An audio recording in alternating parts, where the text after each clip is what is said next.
Ce qui veut tout simplement dire, dans une traduction rapprochée, la vérité est apparue et l'erreur a disparu, car l'erreur est destinée à disparaître. Alors ce soir, nous serons là et nous sommes là pour établir la vérité de l'islam. Parce que malheureusement pour le grand public, l'islam est très très méconnu. Et la seule présentation que les gens ont de l'islam, c'est à travers les médias. Alors que les médias donnent une image sale de l'islam. Les messages donnent une sale image de l'islam. Parce que l'islam, comme j'ai pour habitude de le dire, est le dernier rempart entre la liberté et le libertinage. Parce que toutes les doctrines de tous les prophètes antérieurs ont été salies.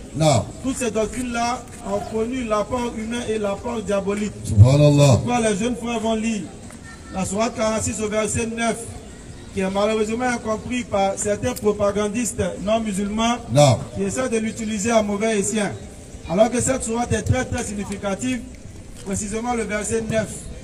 Sourate 46, le verset 9. Bismillah. Dit, je ne suis pas une innovation parmi les... C'est le prophète Muhammad sallallahu alayhi wa sallam qui est en train de parler ici. Il dit, je ne suis pas une innovation parmi les messagers. Je ne suis pas une innovation parmi les messagers. Ce qui veut tout simplement dire ceci. Il n'est pas un nouveau prophète.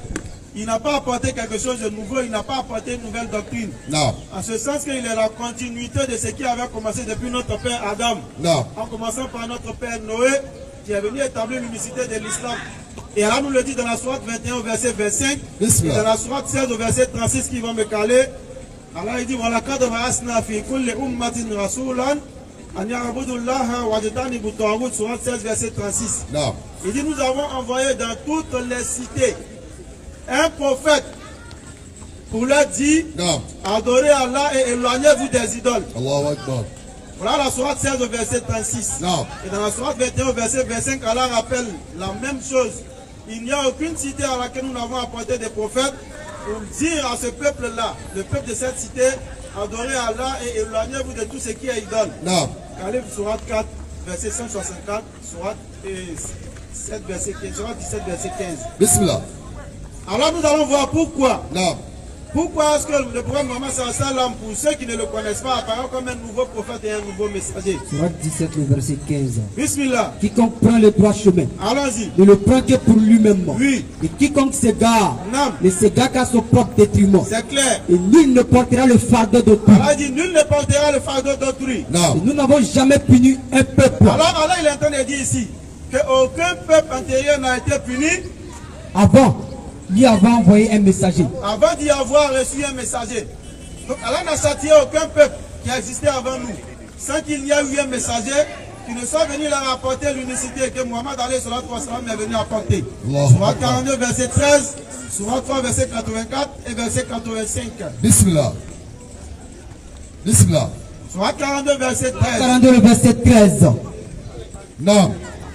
Il vous a légiféré en matière de religion. Alors il dit qu'il nous a légiféré en matière de religion. Ce qu'il avait enjoint à Noé. Ce qui avait été enjoint à Noé. Ce que nous t'avons révélé. Ce qui a été révélé à Muhammad alayhi salatu wa sallam. Ainsi que ce que nous avons enjoint à Abraham. Ce qui avait été enjoint à Abraham. À Moïse. À Jésus. À Jésus. Établissez la religion. Alors il leur a été dit d'établir la religion. Et n'en faites pas un sujet de division. Et de ne pas en faire un sujet de division.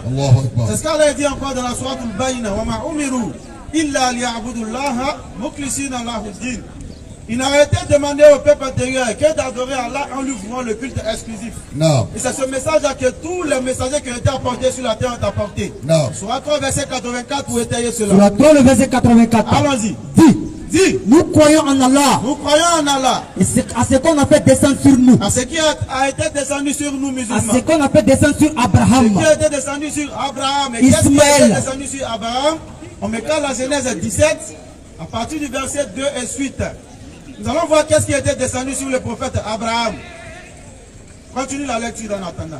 Abraham, Ismaël, Isaac, Jacob, et les tribus. Toutes les tribus qui ont été sorties de Jacob. Et à ce qui a été apporté à Moïse. À ce qui a été apporté à Moïse. À Jésus. Aux prophètes. De la part de leur Seigneur. Non. Nous ne faisons aucune différence entre eux. Nous ne faisons aucune différence entre tous les prophètes qui sont apparus. Et c'est à lui que nous sommes soumis. C'est à Allah que nous sommes soumis. Soit Genèse 17, il s'est calé. Non.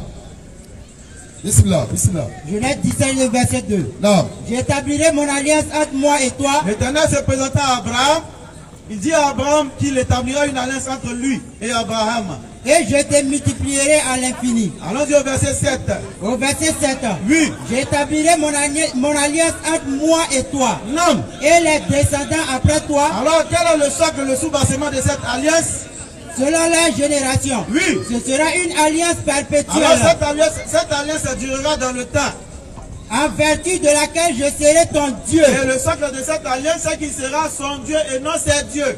Et celui de ta postérité après toi. L'unicité établie à Abraham. C'est pourquoi sur 3 verset 84, elle a dit ce qui a été enjoint à Abraham. C'est la même unicité. Non. Et à Moïse, dans la Genèse 6 au verset 4, la même chose a été dite. Écoute à Israël, l'Éternel, notre Dieu est l'unique et éternel.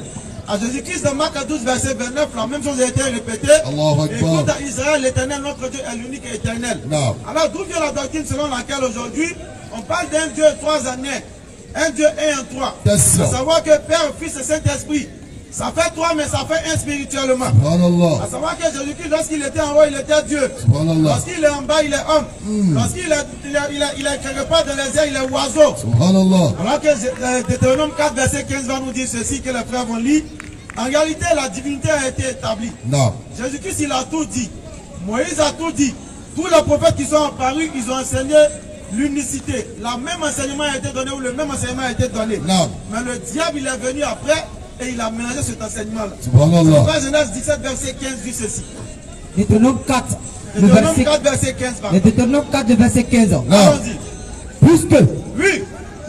Puisque n'avez-vous vu aucune figure le jour de l'Éternel? Puisque vous n'avez vu aucune figure le jour où l'Éternel parla du milieu du feu. Parla du milieu du feu. À Horeb. Lorsqu'il s'est présenté à vous à Horeb.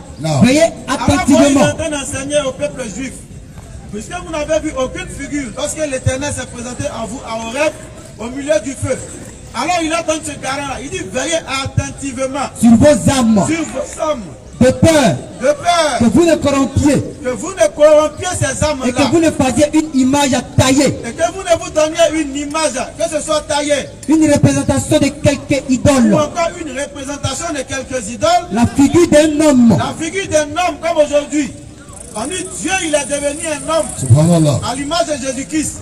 Vous trouverez dans beaucoup de temples dits religieux où des gens vont se prosterner devant la statue de Jésus-Christ ou de Marie. Effectivement. Vous trouverez dans beaucoup de temples religieux où les gens, lorsqu'ils ont des choses à demander, ils vont demander à une statuette. Alors que la Bible avait déjà prévenu. La figure d'un homme. Aucune image d'un homme doit représenter l'Éternel. Ou d'une femme. Même pas une femme à l'image de Marie. À qui les gens vont devant des grottes ou dans des grottes pour aller faire des doléances. Soit disant pour demander quelque chose à un enfant, il faut demander à sa maman. Et sa maman va convaincre l'enfant pour lui. À savoir que Dieu a une mère. Mais en même temps, la mère de Dieu n'est pas une déesse. Nous disons que c'est un paradoxe. Et cette doctrine-là ne vient pas de Dieu en réalité. La figure d'un animal. Ne vous faites pas la figure d'un animal. On dit lorsque la colombe est descendue sur Jésus-Christ lors de la Pentecôte, on nous dit qu'en réalité c'est l'Esprit Saint. Parce que l'oiseau n'est pas un animal. Si l'oiseau est un animal, ils se sont fait l'image de Dieu qu'ils ont représenté d'un animal qui est l'oiseau. Alors que la Bible défend cela. Et les versets sont là, on les lit. Mais malheureusement, on ne médite pas là-dessus. Allons-y. Qui sont sur la terre. Toutes ces choses-là qui sont sur la terre, parce que ce qui est dans les cieux, nous ne pouvons le voir. La figure d'un oiseau qui vole dans les cieux. La figure d'un oiseau qui vole dans les cieux à l'image de la colombe qu'on dit être le Saint-Esprit. Et le Saint-Esprit, on dit que c'est Dieu. La figure d'une bête qui rampe sur le sol. Même la figure d'une bête qui rampe sur le sol. La figure d'un poisson qui vit dans les eaux. La figure d'un poisson qui vit dans les eaux. Au-dessus de la terre. Non. Veillez sur votre... Allons-y. Au verset 19. Veillez sur ton âme. Alors il avait déjà été dit de veiller sur nos âmes. Pour ne pas nous laisser corrompre par le diable. On met Matthieu 13 à partir du verset 25. Et cette corruption-là, malheureusement, elle est rentrée dans les mœurs et dans la croyance. Effectivement. Alors que Jésus-Christ lui-même, il avait encore prévenu. À travers cette parabole de Matthieu 13, à partir du verset 24 que les frères vont nous lire. Matthieu 13. On va écouter attentivement cette parabole. Bismillah. Et on va apprendre de la graine. Matthieu 13, verset 24. Matthieu 13 à partir du verset 24. Il leur proposa une autre parabole. Alors il leur proposa une autre parabole. Et il dit. Il dit dans cette parabole. Le royaume des cieux est semblable à un homme. Alors il est en train de représenter le royaume des cieux. Il dit c'est semblable à un homme. Qui a semé une bonne semence dans son champ. Il a semé une bonne semence dans son champ. Mais Pendant que les gens dormaient, pendant que les gens se sont endormis, son ennemi vint. L'ennemi de Dieu sema dans l'hiver parmi le blé. Est venu donc semer de l'ivraie parmi le blé. Et s'en alla. Et il est parti. Lorsque l'herbe eut poussé. Lorsque l'herbe a eu poussé. Et donné du fruit. Lorsque l'herbe a commencé à donner. Lorsque le blé a commencé à donner du fruit. L'ivraie parut aussi. L'ivraie aussi a poussé au milieu de cela. Les serviteurs du maître de la maison. Alors le serviteur du maître de la maison. Vint et lui dit. Il fait et lui dit. Seigneur. Oui. N'as-tu pas semé une bonne semence dans ton champ? En réalité, tu as semé une bonne semence. D'où vient? Donc, il est délivré. D'où vient donc qu'il y a de l'ivraie dans ce champ-là? Il leur répondit. Alors la réponse est celle-ci. C'est un ennemi qui a fait cela. L'ennemi en réalité est venu faire cela. Parce que Dieu n'a pas semé l'ivraie. Effectivement. Dieu a donné l'enseignement clair au travers de ses prophètes, comme le dit dans Jérémie 35 au verset 15. Non. Ces prophètes-là sont venus appeler le peuple à la repentance et à la croyance en un Dieu unique. Donc nous devons suivre les sentiers pour pouvoir avoir la vie éternelle. Mais le diable, après le passage de ces prophètes, il n'a fait que venir s'aimer l'ivraie. Zacharie est venu, il a prêché. Jean-Baptiste est venu, il a préparé les sentiers de Jésus-Christ. Jésus-Christ est venu, il a prêché, il a laissé des messages clairs à ses apôtres. Mais lorsque Jésus-Christ il est reparti, là où il est quitté, l'ennemi de Jésus-Christ et l'ennemi de Dieu est venu s'aimer l'ivraie dans son champ. Et quel est l'ivraie ici dans l'enseignement ou dans le sang de blé de Jésus-Christ? C'est lorsque Jésus-Christ vient dans Marc 12 verset 29. S'aimer l'unicité. Poser le socle, le sous-bassement de tout l'enseignement que le prophète antérieur a apporté. À savoir que Dieu il est unique. Lorsqu'on lui pose la question, dans Luc 18 au verset 18 que les frères vont caler tout à l'heure, il donne tout le pouvoir à Dieu. Il montre sa faiblesse vis-à-vis de Dieu. Il montre son incapacité et la différence qu'il y a entre lui et Dieu. Lorsqu'on lui pose la question de savoir, bon maître, un chef interrogea Jésus-Christ. Allons-y. Bon maître, oui. Que dois-je faire pour hériter la vie éternelle? Alors pour tous ceux qui prennent Jésus-Christ comme Dieu, pour tous ceux qui adorent Jésus-Christ, quelqu'un vient dire à Jésus-Christ de son vivant lors de son apostolat prophétique. Bon maître, que dois-je faire pour hériter de la vie éternelle? Jésus nous répondit. Alors si Jésus-Christ était Dieu comme vous le prétendez, si Jésus-Christ méritait l'adoration, il n'aurait pas réprimandé le gars avec ses thèmes. Jésus lui répondit. Il répondit. Pourquoi m'appelles-tu bon? Mais il aurait dû dire justement, je suis bon parce que je suis Dieu. Pourquoi m'appelles-tu bon? Pourquoi m'appelles-tu bon? Il y a de bons que Dieu seul. En réalité, il n'y a de bons que Dieu seul. Mais comment se fait-il qu'après avoir lu ce verset-là, on puisse encore dire que Jésus-Christ est Dieu? On dit bon maître. Il dit pourquoi m'appelles-tu bon? On n'est pas en train de dire que Jésus-Christ n'est pas bon. Mais il est en train de ramener la bonté tout entière à Dieu. Il y a de bons que Dieu seul. Parce que la perfection tout entière appartient à Dieu. C'est Dieu seul qui a la science infuse. C'est Dieu seul qui sait ce qui est derrière et ce qui doit venir. Alors Jésus-Christ, lorsqu'il dit pourquoi m'appelles-tu bon, il n'y a de bon que Dieu seul. C'est la perfection qu'il est en train de ramener à Dieu. Sinon, tous les prophètes de l'Éternel sont bons. Tous les prophètes de l'Éternel sont pieux et ne pêchent pas. Mais il dit, pourquoi m'appelles-tu bon? Il n'y a de bon que Dieu seul. Voilà l'enseignement véritable de Jésus-Christ. Et il enseigne la suite. Tu connais le commandement. Si jamais, dans la prétention de certains adorateurs de Jésus-Christ, il devait venir mourir pour sauver l'humanité ou pour expier les péchés de quiconque, c'est le moment où il devait le dire. Exactement. À savoir, pour avoir la vie éternelle, crois en ma mort prochaine. Et si tu auras la vie éternelle. Mais regardez ce à quoi Jésus-Christ ramène ce dernier. Tu connais le commandement. Il ramène ce dernier-là à l'obéissance aux lois, au commandement de Dieu. Il dit, tu connais le commandement. Tu ne commettras point d'adultère. Il cite ce commandement. Tu ne tueras point. Allons-y. Tu ne déroberas point. Allons-y. Tu ne diras point de faux témoignages. Alors certains, mal intentionnés, qui ne veulent que conduire le peuple vers l'abîme profond qui est l'enfer, ils disent qu'aucune personne ne peut obéir aux lois. Alors que ce n'est pas ce que la Bible dit. Parce que dans Luc 1, à partir du verset 5, vous déjà coupez cette route-là. Aux détracteurs qui essaieraient de placer ces versets-là, ou qui essaieraient de placer ces arguments, vous dites aucune personne ne peut obéir aux lois. Ils l'ont dit. Alors que ces lois-là sont tellement simples. Très simple. Ne pas tuer, ne pas voler, honorer ses pères et mères, ainsi de suite, ainsi de suite. Ce sont des enseignements qui sont faisables pour les hommes. Ça c'est clair. C'est pourquoi l'Éternel va dire dans Luc 1 à partir du verset 5 ceci. Luc 1 à partir du verset 5. Luc chapitre 1, le verset 5. Du temps d'Hérode. Du temps d'Hérode. Roi de Judée. Roi de Judée. Il y avait un sacrificateur. Il y avait un sacrificateur. Nommé Zacharie. Qui était nommé Zacharie. De la classe d'Abia. De la classe d'Abia. Sa femme était d'entre les filles d'Aaron. Non. Et s'appelait Élisabeth. Oui, Élisabeth, allons-y. Au verset 6. Oui. Tous deux étaient justes devant Dieu. Alors la Bible est en train de répondre à ceux qui prétendent qu'on ne peut obéir la loi. Non. À ceux qui prétendent qu'on doit forcément croire que Jésus-Christ est mort. Alors qu'on ne peut pas accepter que nous-mêmes, en tant qu'innocents, nous mourions pour sauver quelqu'un qui est coupable. Mais on veut dire que Jésus-Christ doit mourir, lui, innocent, pour pouvoir pardonner nous nos péchés. Alors voilà la Bible qui est en train de vous contredire à vous. Non. Tous deux étaient justes devant Dieu. Tous deux étaient justes devant Dieu. Observaient d'une manière irréprochable tous les commandements. Et ils observaient d'une manière irréprochable tous les commandements. Et toutes les ordonnances du Seigneur. Alors lorsqu'on vous enseigne qu'on ne peut obéir aux commandements, alors lorsqu'on vous enseigne que nous ne sommes plus sous la loi, Non. et nous sommes sous la grâce, alors qu'en réalité il n'y a de grâce que par l'obéissance de la loi. Ça c'est clair. Et Luc 1 à partir du verset 45 va nous le dire encore cela. Bismillah. En réalité tout est dans la Bible.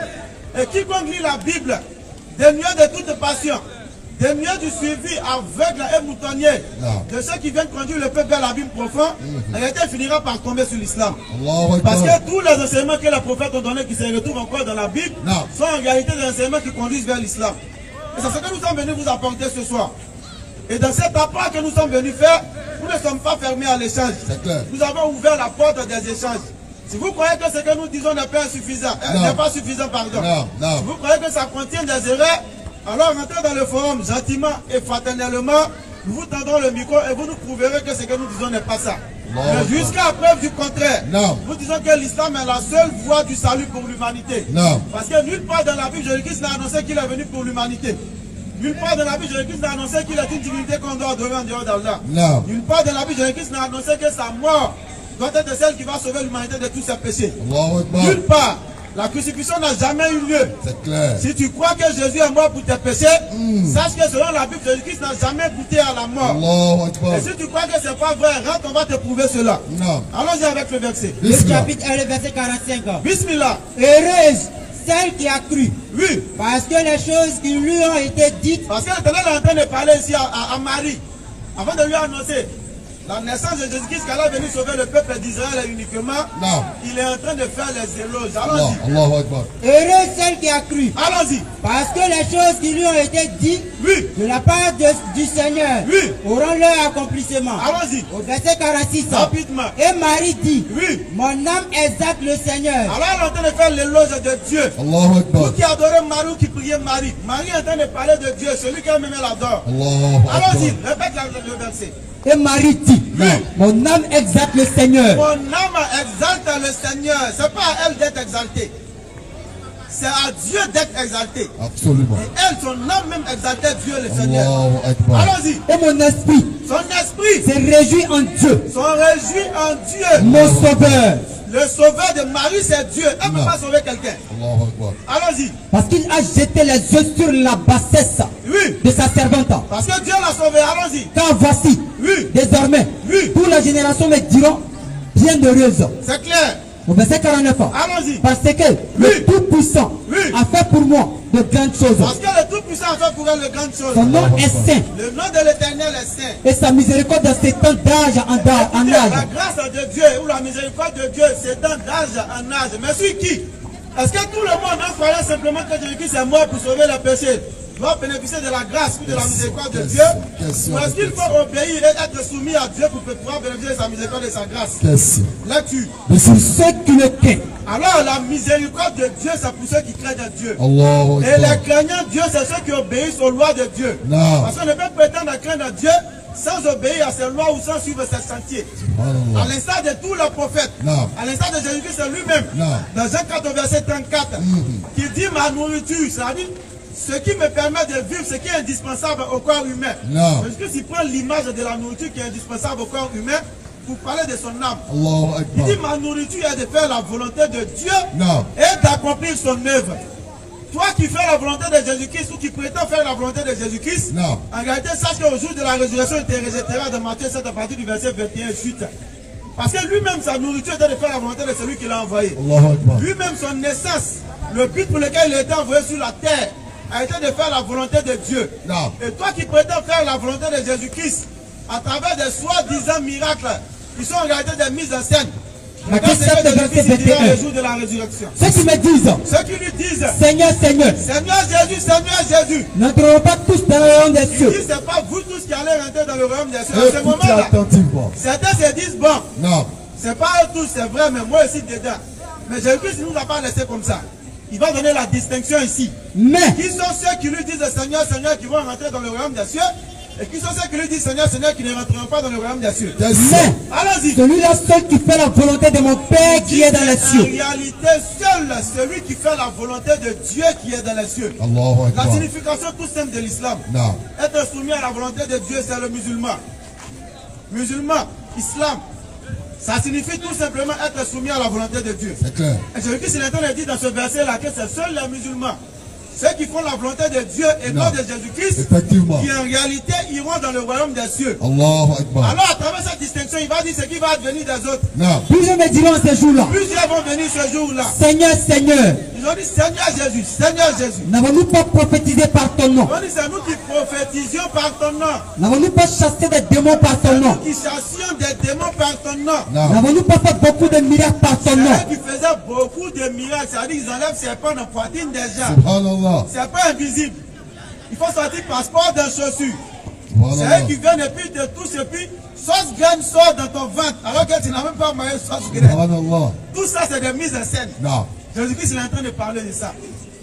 Alors, Regardez ce qu'il leur dira ce jour-là. alors, Oui. je le dirai ouvertement, Il dira ouvertement à ces imposteurs. je ne vous ai jamais Il connu. ne les a jamais connus. Retirez-vous de Et moi, en plus de cela, il les chasse à quitter à côté de moi. vous qui commettez Parce l'iniquité. que vous avez passé votre temps à commettre l'iniquité. Allahu Akbar. Vous avez menti sur moi. Non. Vous avez estorqué des choses, du bien matériel aux gens sur la terre ici, au peuple fidèle. Allah Il le Akbar. cherchait Dieu, mais malgré là, malheureusement, là, ignorance a conduit vers vous. Non.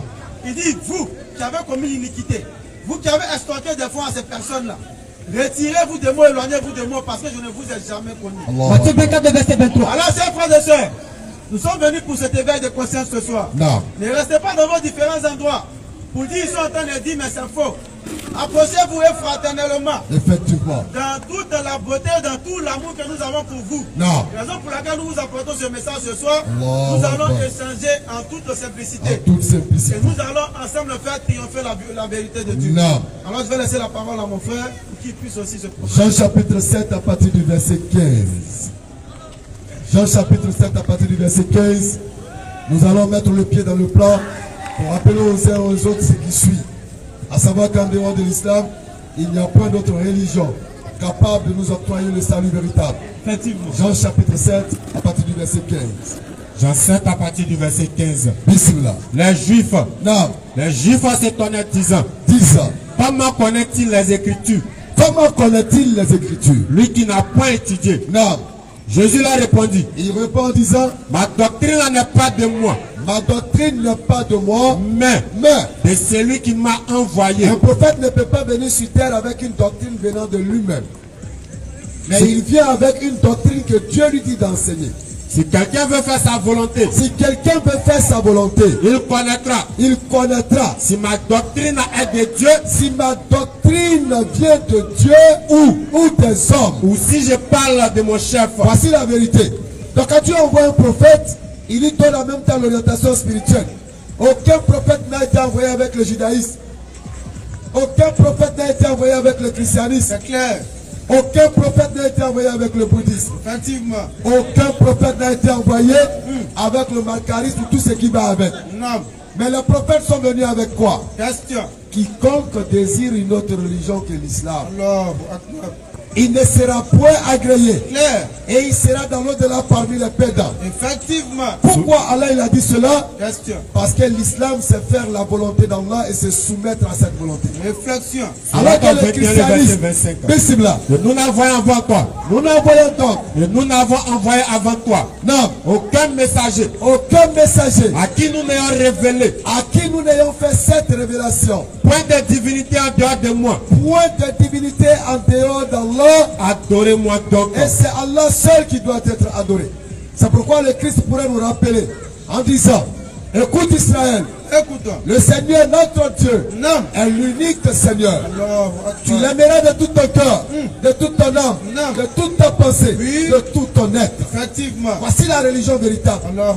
La connaissance du Dieu unique, sans égal, sans associé, qui ne mange pas, qui ne dort pas, qui ne meurt pas, effectivement, qui ne naît pas, effectivement, qui ne fait pas naître. Voici la réalité. Sourate 22, le verset 78. Bismillah. Et lutter pour Allah. Lutter pour Allah. Avec tout l'effort qu'il mérite. Avec tout l'effort et l'amour qu'il mérite. C'est lui. C'est lui qui vous a élu. Il vous a élu. Et il ne vous a imposé aucune gêne dans la religion. Aucune gêne dans la religion n'a été imposée par le Créateur. Celle de votre père Abraham. La religion d'Abraham. Lequel vous a déjà nommé musulman. Avant le Coran. Et dans ce livre. Voilà pourquoi nous devons tous rechercher. Quelle est la foi d'Abraham? Claire. Quelle est l'orientation spirituelle d'Abraham? Effectivement. Quel est l'appel d'Abraham? Est-ce qu'Abraham a invité les gens à adorer Abraham? Est-ce qu'Abraham a invité les gens à adorer d'autres dieux? Analyse et méditation. Est-ce qu'Abraham a invité les gens à adorer le Dieu unique? Soit 3 le verset 65. Abraham est le père de la foi. Il est le père de quelle foi? La foi à la Trinité? La foi à un Dieu qui est mort? Question. La foi au judaïsme? Réflexion. Il est le père de quelle foi? Analyse et méditation. Le père de la foi du monothéisme pur. Sourate le verset 124. On nous dit. Et rappelle-toi. Rappelle-toi. Quand ton Seigneur a éprouvé Abraham par certains commandements. Dieu va tester Abraham. Il va lui donner des commandements. Et qu'est-ce qu'Abraham va faire? Et qu'il a eu accompli. Abraham va répondre à l'appel de son Seigneur. Je vais faire de toi un exemple à suivre à tous les gens. Dieu dit qu'il va faire d'Abraham un modèle, un exemple à suivre pour les gens. Et parmi ma descendance. Abraham alors va s'interroger sur sa descendance. Demande-t-il. Et dit. Mon engagement. Non. Dit Allah. Il dit. Ne s'applique pas aux injustes. Donc tous ceux-là qui seront contraires à l'enseignement d'Abraham, Dieu dit que son commandement ne s'adresse pas à eux. Alors que l'enseignement d'Abraham est clair. On doit adorer un seul Dieu. Un seul Dieu. Non. Sans associé. Non. Un seul Dieu qui n'a pas de mère. Un seul Dieu qui n'a pas de père. Un seul Dieu qui n'a jamais été engendré. Quand son Seigneur lui avait dit. Un seul Dieu qui n'a pas été tué. Soumets-toi. Il dit. Je me soumets au Seigneur de l'univers. Je me soumets au Seigneur de l'univers. Et c'est ce qu'Abraham recommanda à ses fils. Abraham va appeler ses enfants et il va leur enseigner ce que lui-même il a pratiqué. De même que Jacob. De même que Jacob. Oh mes fils, certes, Allah vous a choisi la religion. Ne mourrez point donc autrement qu'en soumis à Allah. Nous sommes surpris d'entendre qu'il y a une religion qu'on appelle le judaïsme. Écoutons. Parce que Judas ne peut pas donner son nom à une doctrine que Dieu a envoyé le prophète annoncer. Effectivement. Le judaïsme vient du nom de Judas. C'est clair. Le christianisme tire son nom de Jésus-Christ. Alors que l'islam est un attribut du Créateur. Qui veut dire Dieu de paix. Dieu de grâce. Dieu de salut. Dieu de miséricorde. Dieu de bonté. Voici le sens de l'islam. Étiez-vous témoin? Non. Quand la mort s'est présentée à Jacob. Lorsque Jacob a senti la mort venir à lui. Et qu'il dit à ses fils. Il va appeler ses enfants. Qu'adorerez-vous après moi? Il dit, qu'est-ce que vous allez adorer après moi? Il répondit. Est-ce qu'ils ont répondu Jésus-Christ? Nous adorerons ta divinité. Est-ce qu'ils ont répondu que nous allons adorer Isaac? Nous adorerons ta divinité. Nous allons adorer ton Dieu. Et la divinité de tes pères. Et le Dieu de tes pères. Abraham. Est-ce que le Dieu de leurs pères était Jésus-Christ? Ismaël. Isaac. Divinité unique. Un Dieu qui est unique. Et à laquelle nous sommes soumis. Alors toutes les questions seront les bienvenues. C'est clair. C'est un forum d'échange fraternel et amical. Effectivement. Pour qu'on puisse mieux comprendre dans quoi nous nous retrouvons. Nous sommes dans quoi en réalité? On t'a invité à croire à ce qui n'est pas la vérité. Parce que les gens cherchent autre chose que ton salut. Sourate 2, le verset 140. Écoutez le Coran. Où dites-vous? Que dites-vous? Qu'Abraham, Ismaël, Isaac, et Jacob, et la tribu. Jacob qui est le père de Israël. C'est-à-dire Israël en tant que nation. Et Israël est le nom que Jacob va obtenir après s'être battu avec le représentant de Dieu. Effectivement. Étant juif ou chrétien, est-ce que Abraham, Isaac, Jacob, est-ce qu'ils étaient juifs ou bien ils étaient chrétiens? Voilà le verset 67. Personne ne peut attester que Abraham, Jacob, Isaac, Ismaël, ils étaient juifs. Abraham n'était ni juif. Ils ne peuvent pas dire non plus qu'ils étaient chrétiens. Ni chrétien. Ils étaient ni juifs. Ils étaient entièrement soumis. Ils n'étaient ni chrétiens, mais ils étaient soumis à la volonté de Dieu. La nourriture, c'était de faire la volonté de Dieu. C'est clair. Ils dormaient avec la volonté de Dieu. Ils se réveillaient avec la volonté de Dieu. Effectivement. Ils marchaient avec la volonté de Dieu. Non. Ce qui a valu à Abraham d'être appelé l'ami intime de Dieu. Allahu Akbar. Et c'est d'Abraham qu'est sorti Mohammed. Effectivement, alayhi salatu wa salam.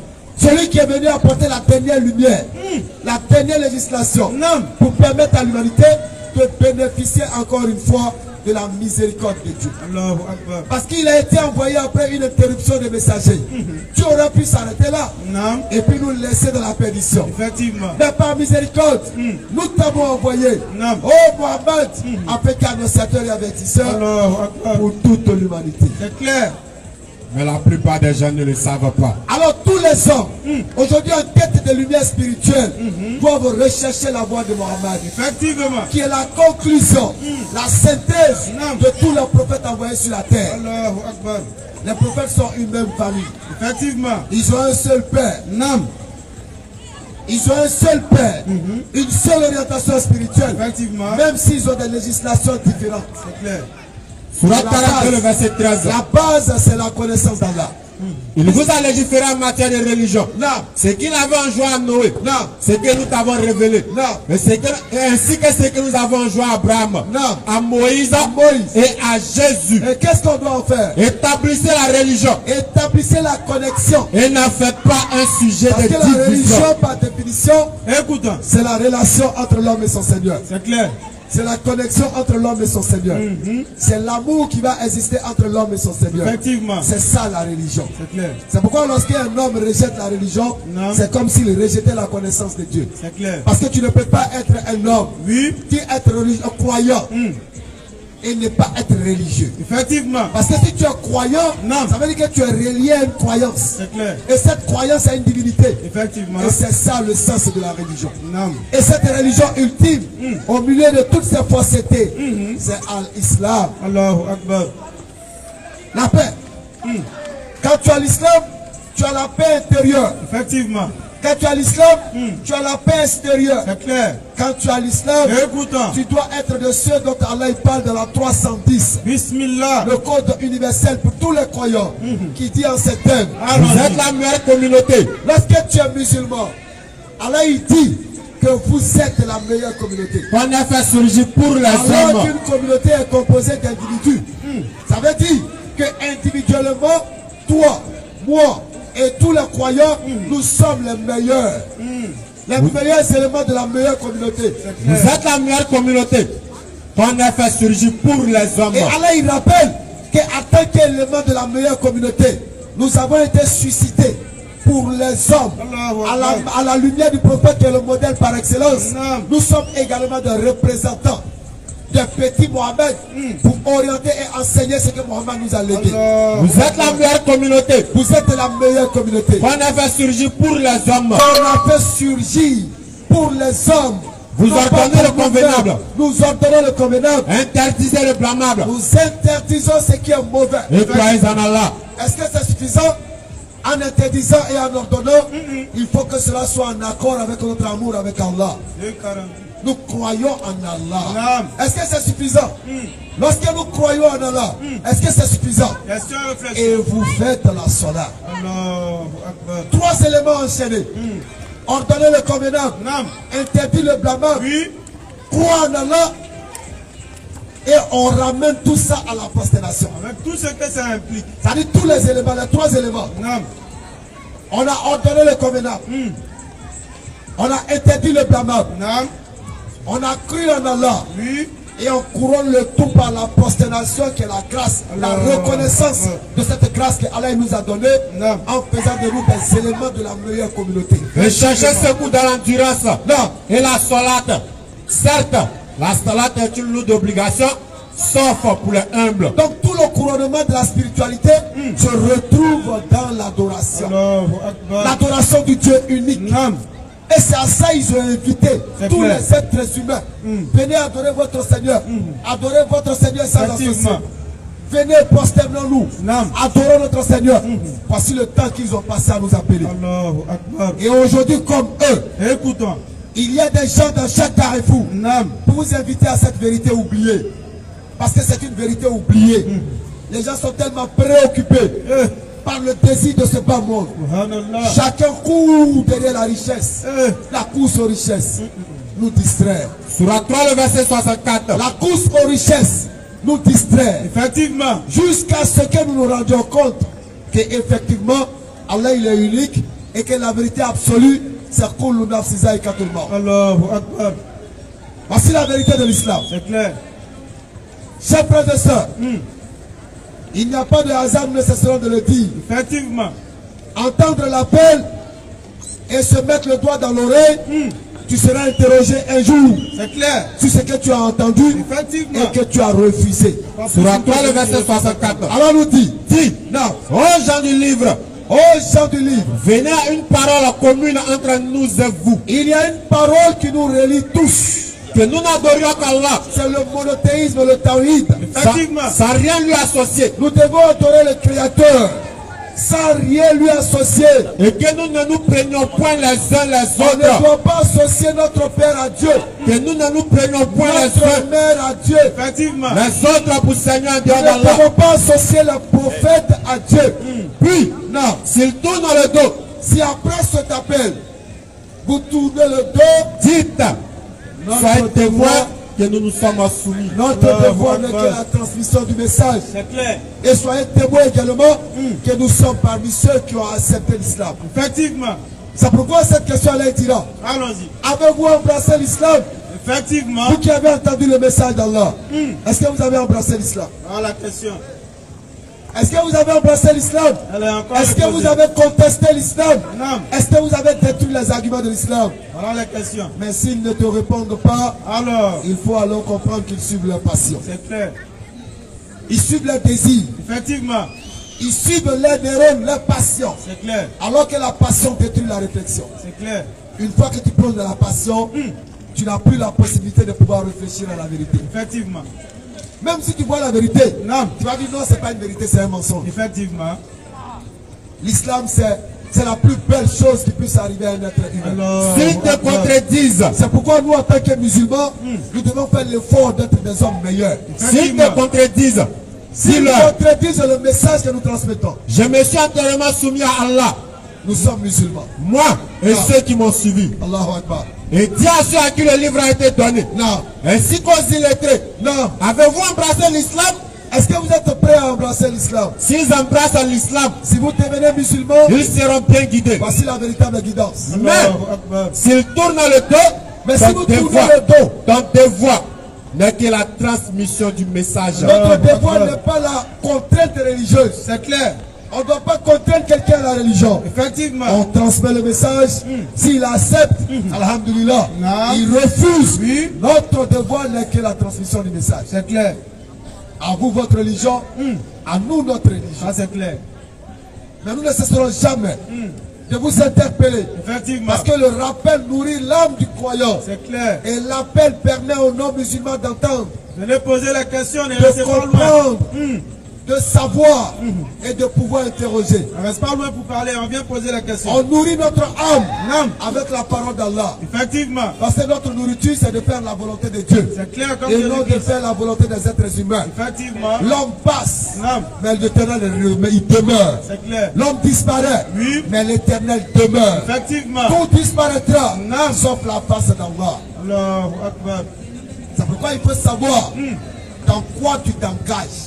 C'est clair, hein? Quel est ton engagement? Tu as fait ton engagement avec qui? Est-ce que tu t'es engagé avec Allah? Question. Ou bien tu t'es engagé avec les hommes? Réflexion. Pour les hommes. Analyse, méditation.